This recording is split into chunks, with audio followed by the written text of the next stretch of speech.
জেলায় জেলায় সংকট সমস্যা, তা থেকে উত্তরণের চ্যালেঞ্জ আর সম্ভাবনার কথা তুলে ধরতে চলছে ডিবিসি এক্সপ্রেস।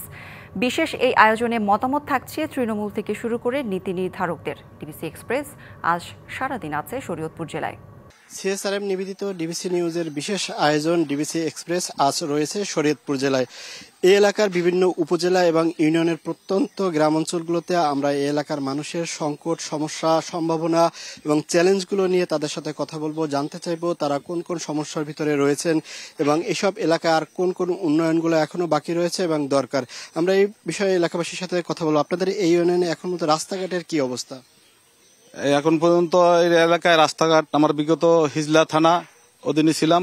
গত 6 সালে শরীয়তপুরের অন্তর্ভুক্ত হওয়ার পর চেয়ারম্যান কোডার মাধ্যমে টুকটাক যতটুকু উন্নয়ন হয়েছে, কিন্তু আমাদের আহামরি কোনো উন্নয়ন হয় নাই। আমাদের এই মাদ্রাসার বাজার, পূর্ব, পশ্চিম, দক্ষিণ সমস্ত অনুন্নত এলাকা, মানে স্কুল, মাদ্রাসা, কোথাও কলেজে যাইতে পারে না।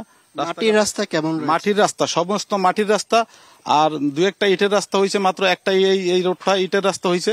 মাদ্রাসার বাজারের পশ্চিমে একটা ইটের রাস্তা হয়েছে, আর সমস্ত কাঁচা রাস্তা। এই কুচাইপট্টি ইউনিয়নের 35,000 জনগণ, মানে এরকম অবস্থা। মানে আমাদের এই ইউনিয়নটা শরীয়তপুর জেলায়, ইউনিয়নটার কথা বললে আমাদের যারা বন্ধু বান্ধব সার্কেল আছে বা আত্মীয় স্বজন যারা আছে, অনেকেই আমাদের এলাকায় বেড়াইতে আসতে পারে না বা আমাদের এলাকাটা খুবই ঘৃণা করে যে অনুন্নত এলাকা। বর্ষাকালে আমাদের তো চলাফেরা টোটালি মানে ঘরবন্দি হয়ে যায়। আমাদের মানুষ, কোনো মোটর সাইকেল তাও চলে না, রিক্সা ভ্যান কিছু চলে না। ওয়ালটন আবারও মিলিয়নিয়ার অফারে ওয়ালটন ফ্রিজ কিনে আপনিও হয়ে যেতে পারেন মিলিয়নিয়ার। আর আমাদের এলাকায় এই অনুন্নত থাকার কারণে মানে খুবই অসুবিধা জনগণের। ধন্যবাদ আপনাকে। আমরা একটু জানতে চাইবো চিকিৎসার বিষয়ে। আপনারা এই যে গ্রাম অঞ্চলের মানুষগুলো শহরে যখন যান, সেখানে কি চিকিৎসা সেবাটা ঠিকভাবে পান কিনা? মূলত আমাদের কুচাইপট্টিতে 35 থেকে 40,000 জনসংখ্যা বসত বাড়ি থাকে। সেই অঞ্চলে আমাদের একটা উপস্বাস্থ্য কেন্দ্র দরকার প্রাথমিক চিকিৎসা নেওয়ার জন্য, এবং আমাদের উপজেলা লেভেলে হসপিটাল আছে, চিকিৎসার মান আছে, কিন্তু চিকিৎসক না থাকার কারণে আমরা পরিপূর্ণ চিকিৎসক পাই। শুধুমাত্র 1জন বা 2জন চিকিৎসক থাকে, এ কারণে আমরা পরিপূর্ণ চিকিৎসা সেবা থেকে বঞ্চিত হই। এই হাসপাতালগুলোতে কি আপনারা যে সকল টেস্টগুলো দেওয়া হয়, এগুলো কি এখান থেকে করাতে পারেন নাকি এটি অন্য কোনো প্রাইভেটে যেতে হয়? কিছু কিছু যেটা প্রতিষ্ঠা ওই সরকারি হসপিটালে করার মতো হয় সেটা করে, আর বাকিগুলো বেশিরভাগ মানে 50% হয়তো বাইরে করা লাগে।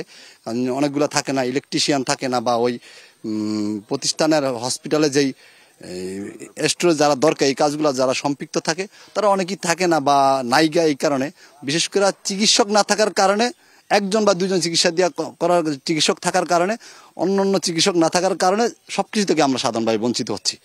আরেকজনের সাথে কথা বলবো। আপনাদের কি কি অভিযোগ রয়েছে এই এলাকার নতুন করে? আমাদের কুচাইপট্টি ইউনিয়ন গোসাইয়া থানাধীন। আমাদের এই ইউনিয়নে যে রাস্তাঘাট না থাকার কারণে আমাদের শিক্ষা প্রতিষ্ঠানগুলোতে ছেলেমেয়েরা সঠিকভাবে যেতে পারছে না এবং বর্ষাকালে পুরাই যেতে পারে না, এবং এজন্য আমাদের উন্নয়নের যে অবস্থান, পুরাই ইউনিয়ন আমাদের সম্পূর্ণ কাঁচা রাস্তা, 2-1টি রাস্তা আছে ইটের, আর কোনো রাস্তা নেই।